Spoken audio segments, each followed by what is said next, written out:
우리 귀한 하루 주셨습니다. 할렐루야 샬롬 하고 인사합니다. 할렐루야 샬롬 샬롬 샬롬 샬롬 샬롬 샬롬. 하나님 사랑합니다. 여러분 주 안에서 사랑합니다. 예, 오늘 죽음에 대한 이해 89편 47절에서 48절 말씀 우리 함께 합독했습니다. 이 세상에 태어난 사람들 사랑 가운데 죽지 않은 이가 아무도 없죠. 그럼에도 불구하고 내 죽음은 별로 그렇게 실감이 나지가 않습니다. 멀리 있는 것 같죠. 죽음은 필연적 운명이고 보편적 진리입니다. 죽지 않고 살 사람은 한 사람도 없죠. 목사님들 되게 농담하시면서 제가 예언합니다 하는 소리 많이 하죠. 100% 이거는 정확한 예언이다. 여기 앉아있는 분들 중에 100년 후에 살아계실 분들이 아무도 없다라는 그런 아주 이렇게 웃는 농담을 이렇게 합니다. 맞습니다. 누구도 100년 후에 살아서 글쎄요. 수명이 엄청 길어지고 있기는 하지만 여기 계신 분들이 30, 40대, 40, 50대라고 얘기한다면 100년 후면 140, 50살까지 글쎄 우리가 살 수 있을지 모르죠. 미래적으로는 그렇지만 어찌됐든 150년 이후에라도 언제라도 우리는 꼭 한 번은 가죠. 왠지 나는 죽지 않을 것 같은 착각, 설마 하니 그런 일이 언제 그런 생각을 하게 되죠. 더구나 젊은 분들은 절대로 그런 준비를 할 수가 없는데 요즘엔 그래도 많이 미리 유서도 써놓고 자기 자신이 가야 할 곳 또 미리미리 준비해놓고 그러는 분들을 주변에서 많이 봅니다. 오늘 봉독한 시편의 말씀 한번 크게 봉독해보자. 다시 한번 우리 함께 합독합니다. 나의 때가 얼마나 짧은지 기억하소서. 주께서 모든 사람을 어찌 그리 허무하게 창조하셨는지요. 누가 살아서 죽음을 보지 아니하고 자기의 영혼을 수월의 권세에서 건지리까. 그저 우리가 죽음을 보지 않고 내 영혼을 수월의 권세에서 건질 사람은 아무도 없죠. 수월이라는 것은 무덤을 의미합니다. 무덤의 권세에서 나를 건져낼 사람은 이 세상에 한 사람도 없다는 말이죠. 그럼에도 인간은 내 죽음을 받아들이기가 왠지 어렵죠. 그리고 그렇게도 일어날 것 같지 않은 그런 생각. 저는 어렸을 때 그런 생각을 했습니다. 죽는 순간은 얼마나 무서울까 그런 생각을 하고 두려워했던 그런 기억이 어린 날이 있습니다. 흔히 죽음을 준비하지 않던 사람들이 죽음의 그림자가 다가올 때는 보통 5가지의 그 반응을 보인다고 합니다. 어떤 말할 수 없는 절망적인 사건이 부딪혔을 때도, 기가 막힌 사건이 우리가 당해질 때도 이런 단계라는 얘기를 들은 적이 있죠. 첫 번째 반응은 어떻게 해요? 거부하는 반응이 일어나죠. 이런 일은 결코 내게 있을 수 없어. 이런 일은 나는 이런 거는 난 용납할 수가 없어. 이거죠. This is not happening to me.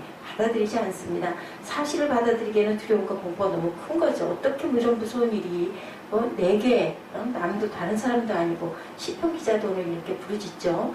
내 마음이 내 속에서 심히 아파하며 사망의 위험이 내게 이르렀도다. 또한 시편 55편 4절에도 이런 말씀이 있습니다. 이 말씀을 다른 성경 번역에는 이렇게 나와 있네요. 나는 내 속에서 심히 두려워하며 죽음의 테러가 나를 공격하였습니다. 죽음은 우리에게 가장 큰 공포의 대상이죠. 두려움의 극치입니다. 남의 목숨을 아주 파리 목숨처럼 다루는 그런 살인 행각을 했던 히틀러 같은 살인마들도 자신의 죽음 앞에서는 정신병자가 되죠. 결국은 그렇게 해서 정말 소변까지 다 싸면서 덜덜 떨다가 그렇게 어쩔 수 없이 저승에서 오는 그 사자에게 잡혀가는 그러한 숨이 넘어가는 모습이죠. 이 엄청난 공포와 두려움을 받아들이기에는 너무 크기에 첫 단계는 우리가 거부할 수밖에 없다. 둘째 단계는 분노죠. 앵거입니다. 왜 이런 일이 내게 일어나느냐. Why is this happening to me? 불평합니다. 원망합니다. 누군가가 내가 이런 일이 일어나도록 억울하게 나를 이렇게 만들었다. 누군가에게 그저 원망을 하게 되죠. 이유는 분명히 어디에도 있기 때문에 대개는 그렇습니다. 그것 때문에 그랬잖아. 내가 그런 게 아니잖아.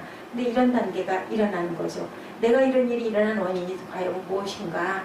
질문의 단계이지만 사실은 분노의 폭발입니다.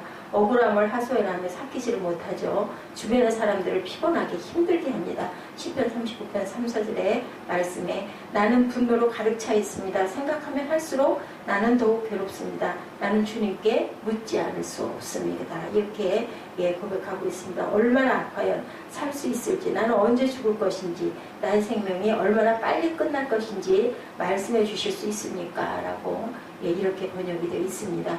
예, 셋째 단계는 구걸이죠. 네, 당신 나를 살려만 준다면 내가 I promise to 합니다. If you will let me live. 살려만 준다면 무엇이든지 다 주겠다며 비겁하리만큼 생명을 구걸합니다. 그렇지만 구걸한다고 해서 이게 해결될 일이 아니죠. 이때는 뭐 체면도 없죠. 지식도 가문도 지위도 학벌도 다 버릴 수 있습니다. 살 수만 있다면 세상에 어떤 것이라도 어떤 짓이라도 나는 다 하겠다는 그 인간으로서 가장 불쌍한 모습을 나타냅니다. 비참한 상태로 떨어지고 말죠. 살아야 한다는 절박함에 모든 것을 다 내려놓게 합니다. 시편의 말씀은 죽음을 바라보는 새로운 눈을 갖게 합니다. 그들의 생명을 속량하는 것이 너무 엄청나서 영원히 마련하지 못할 것임이니다. 그가 영원히 살아서 죽음을 보지 않을 것인가. 전도서의 말씀도 우리를 깨닫게 합니다. 8장 8절이죠. 전도서. 바람을 주장하여 바람을 움직이게 할 사람도 없고 죽는 날을 주장할 사람도 없으며, 주장할 분은 한 분, 하나님, 우리의 그 생명을 만드신 분밖에 없죠. 예, 자동차가 탈이 나고 고장이 나면 정비센터 들어가죠. 예, 그리고 그것을 만든 그 사람들이 그것을 책임지고 가장 잘할 수 있는 것은 그것을 만든 사람이 가장 잘하는 거죠. 넷째 단계는 포기죠. 더 이상 나는 이제 어찌 할 수가 없구나. 예, 나는 이제 어떻게 할 수도 없다. I just don't care anymore. 이제 인생의 끝자락에 서 있다. 아무것도 할 수 없다. 포기입니다. 자포자기죠. 한계 생활을 깨달는 단계, 우울증에 빠지기도 하죠. 시편 기자의 부르짖음을 읽어봅니다. 시편 109편 22절에서 23절. 나는 가난하고 궁핍하여 나의 중심이 상하나이다. 나는 석양같이 지나가고 또 메뚜기같이 불려가오며 라고 표현되어 있습니다. 다른 성경 번역에도 이렇게 표현되어 있습니다. 나는 밧줄의 끝에 있습니다. 나의 생명이 파멸하고 있습니다. 나는 아무것도 할 수 없이 지나가고 있습니다. I am at the end of my rope. My life is in ruins. I am floating away to nothing, passing away. 이렇게 영어로 번역이 되어 있습니다. 다섯째 단계, 이제는 어쩔 수 없습니다. 내가 받아들입니다. 내가 무엇이 일어나든지 나는 준비가 되어 있다는 단계로 올라가죠. 나는 이제는 준비가 되어 있다. I'm ready for whatever happening. 세상의 모든 것을 다 내려놓고 나니 하나님의 섭리의 계획 앞에 손을 들죠. 두 손 들고 내가 나아갑니다가 되는 거죠. 그래서 우리가 두 손 들고 찬양합니다. 찬양하죠. 하나님만 하실 수 있습니다. 나는 다 하나님 것입니다. 내가 나를 내려놓는 단계, 두 손 드는 단계입니다. 그래서 우리 한국할 때도 어떻게 손 들고 나가지 않습니까? 우리 영화 보면 시편 31편 14, 15절에 말씀이 가슴에 절절히 새겨지죠. 야훼여 그러하여도 나는 주께 의지하고 말하기를 주는 내 하나님이시라 하였나이다. 나의 앞날이 주의 손에 있사오니 내 원수들과 나를 핍박하는 자들의 손에서 나를 건져 주소서. 하나님이 만드셔서 이 세상에 보냈는데도 하나님에게 돌아오는 시간이 정말 오래 걸립니다. 너 거기 가서 좀 놀다가 와 한 거예요. 그럼 놀러 왔는데 여기가 좋사오니 나는 가고 싶지 않습니다. 나는 무섭습니다. 나는 두렵습니다. 이렇게 되는 거죠. 세상을 두루 돌아다니다 결국은 나의 미래가 누구의 손에, 나를 만드신 하나님의 손에 달려있음을 알고 다시 깨닫고 돌아오는 거죠. 시편 38편 11절의 말씀을 읽다 보면 세상은 결국 나를 버리고 만다는 진리를 알고 하나님에게밖에 올 수 없음을 가르치고 있습니다. 38편 11절이죠. 내가 사랑하는 자와 내 친구들이 내 상처를 멀리하고 내 친척들도 멀리 섬나이다. 이렇게 고백합니다. 그렇다면 죽음을 앞에 놓고 있거나 인간의 한계, 능력 앞에 서 있는 사람들을 우리가 위로할 때 어떻게 위로해야 될까? 가장 가슴 아프고 가장 힘든 것이 딱 그냥 돌아갈 사람 앞에 섰을 때 우리 교사들이 가가지고 위로할 일들이 가장 기가 막히다고 그러죠. 당신 죽습니다. 당신이 이제 몇 시간 안 남았습니다. 당신 며칠 안 남았습니다. 이 소리 준비하십시오. 받아들입시오. 이 소리 할 때가 가장 가슴이 아프다고 그러죠. 의사들과 상담학자들과 목회자들에게 가장 큰 사역 중에 하나가 바로 죽어가는 사람들이나 절망과 좌절 가운데 사람들을 돌보는 일이라고 하죠. 단지 육신적인 접근만으로는 안 되는 거죠. 영적인 접근과 돌봄이 함께 이루어져야 돼요. 왜냐하면 소망을 줘야 되잖아요. 이 세상에서 이제 끝났지만 우리는 돌아갈 곳이 있습니다. 돌아갈 집이 있습니다. 너무 절망하지 마십시오. 세상을 옮겨갈 뿐입니다. 내 고통스럽고 아프든 공고하든 육신의 장막을 이제는 벗습니다. 어찌 보면 홀가분하지 않을까라는 그런 얘기죠. 육신적인 접근만으로 안 되는 거죠. 리그월에는 컴포트라는 낱말을 가지고 7가지의 길을 이렇게 설명했다고 그러죠. 두려움보다 거기서 오는 두려움을 먼저 위로하고 돌볼 수 있어야 한다. Comfort their own fears and afraid라고 하죠. 죽음은 죽음 자체보다 두려움이 더 문제다. 대부분의 일상생활 그렇죠. 우리가 자신 없으면 어떻게 걱정하죠. 겁나죠. 두렵죠. 그걸 도대체 어떻게 해야 돼. 길 모를 때 어떻게 찾아가야 돼. 주차장은 있어. 운전 잘 못하는 여자 같은 사람 늘 걱정하는 게 제일 먼저 그겁니다. 어디를 갈 때 가는 과정도 과정이지만 가가지고 차를 세울 수가 있을까. 그게 제일 걱정이 되죠. 운전을 잘 못하니까. 죽음은 두려움의 문제인 겁니다. 1930년대 미국의 공항으로 백성들이 좌절하고 있을 때 루즈벨트 대통령 국민들에게 외치기를 우리가 두려워해야 할 것은 경제공황이 아니라 두려움 자체다. 유명하게 이런 말을 했습니다. We have to fear is fear itself라고 했죠. 죽음보다 더 무서운 것이 두려움과 공포다. 두려움을 다스리면 실체는 극복할 수 있고 오히려 평안의 상태에 들어간다는 거죠. For my physical presence라고 하죠. 내가 직접 가서 그의 곁에 함께 있어야 된다. 그의 눈앞에 보여야 합니다. 죽음의 공포 가운데 가장 큰 것 중에 하나가 외로움과 소외에 대한 두려움입니다. 이 속에서 건져지지 못하고 결국은 그냥 삶을 포기해버리고 죽음을 선택하는 사람들이 많습니다. 이 멀쩡한 그냥 평범한 사람들도 가끔 난관에 부딪히면 그런 생각을 할 때가 문득문득 있죠. 사람들에게서 격리되어 혼자 있게 될 것이라는 고독에 대한 두려움처럼 큰 게 없죠. 죄수들 그래서 제일 심한 중죄인들 어떻게 해요? 독방에다 갖다 가두잖아요. 사람들과 함께 두지를 않습니다. 죽음이 나를 모든 사람부터 분리해서 홀로 가두어 놓을 것이라는 두려움에 사로잡히게 되죠. 그의 곁에 가서 손을 잡고 내가 여기 있다. I am here 하고 보여주고 느끼게 해주고 그래서 하나님께서 말씀하시죠. 주님께서도 그러시죠. 내가 언제나 너와 함께 할 것이다 라고 말씀합니다. 우리 인생들은 혼자 살기에는 누군가가 꼭 필요한 존재 가장 크게는 하나님 그리고 내 옆에 있는 내 배우자, 내 반려자 그래서 한 쌍으로 하나님께서 우리 사람을 만드셨죠. 모든 사람은 누군가가 함께 있기를 이렇게 원합니다. 힘들고 어려운 상황일수록 누군가 곁에 있어 주기를 소원하죠. 주님께서도 내가 정녕 너와 함께 있으리라. 겉으로는 오지 말라 해도 잠재의식 속에는 사랑하는 사람이 곁에 있기를 원합니다. 그래야 안심이 되고 그래야 마음이 뭔가 좀 평안을 느끼죠. 시편 142편 4절 오른쪽을 살펴보소서 나를 아는 이도 없고 나의 피난처도 없고 내 영혼을 돌보는 이도 없나이다.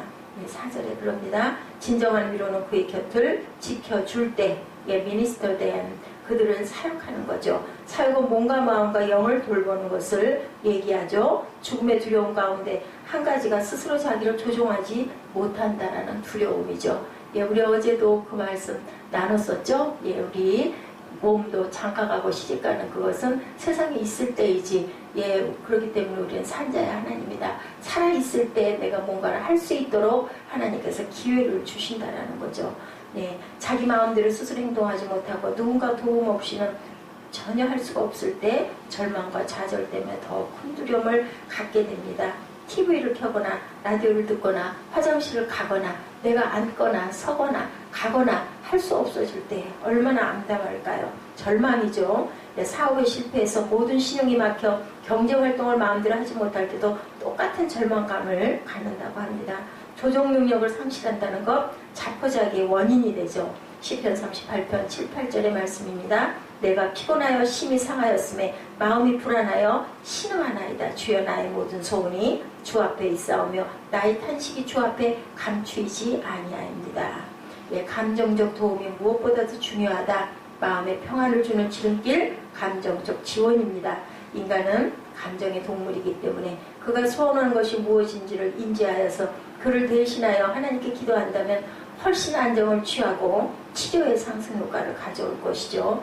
예를 들면 환자의 치료를 위한 기도뿐만 아니라 배우자나 자녀들 하고 싶어하는 일까지도 간절하게 그리고 크게 기도한다면 놀라운 위로와 치료의 효과를 가져온다고 하죠.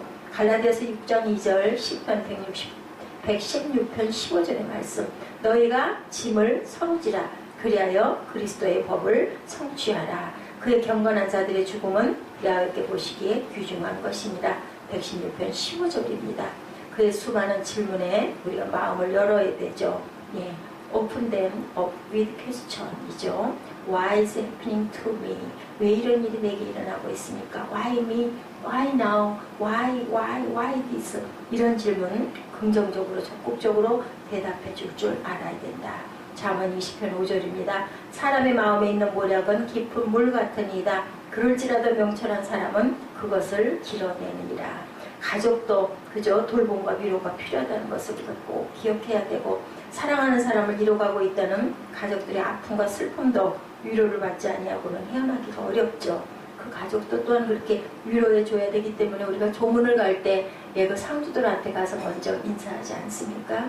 예수님에게 우리가 그리고는 turn them to Jesus, 돌아가도록 해야 한다는 것. 우리의 사역의 종착역은 모두 예수님에게 돌아가도록 하는 겁니다. 죽음은 영혼을 향한 관문, 영혼을 다스리는 분은 우리 하나님 한 분뿐이시라는 것. 인간이 돌아갈 번향은 하늘나라. 믿지 않는 사람들도 옛날에 다 우리 들을 지나가면 돌아가셨습니다 하죠. 예, 다른 표현이 없습니다. 하늘나라는 예수님을 통하지 아니하고는 갈 수가 없다고 성경에 기록되어 있죠. 성경 말씀을 통해서 위로 하늘의 음성을 듣도록 가족들도 위로해야 되죠. 이사야 45편 22절의 말씀 우리 읽어봅니다. 땅의 모든 끝이여 내게로 돌이켜 구원을 받으라. 나는 하나님이라 다른 이가 없느니라. 사도행전 4장 12절입니다. 다른 이로서 구원을 받을 수 없나니 천하 사람 중에 구원받을 만한 다른 이름을 우리에게 주신 일이 없습니다. 히브리서 2장 14, 15절 말씀입니다. 자녀들은 혈과 육에 속하였음에 그도 또한 같은 모양으로 혈과 육을 함께 지니심은 죽음을 통하여 죽음의 세력을 자분자분 마귀를 멸하시며 죽기를 무서워함으로 한평생 매여 종노릇하는 모든 자들을 놓아주려 하시니라. 누가? 예수께서 그러신 거죠. 고린도후서 4장 18절입니다. 우리가 주목하는 것은 보이는 것이 아니요 보이지 않는 것이니 보이는 것은 잠깐이요 보이지 않는 것은 영원합니다. 시편 18편 5, 9절에 수월의 줄이 나를 두르고 사망의 올무가 내게 이르렀도다.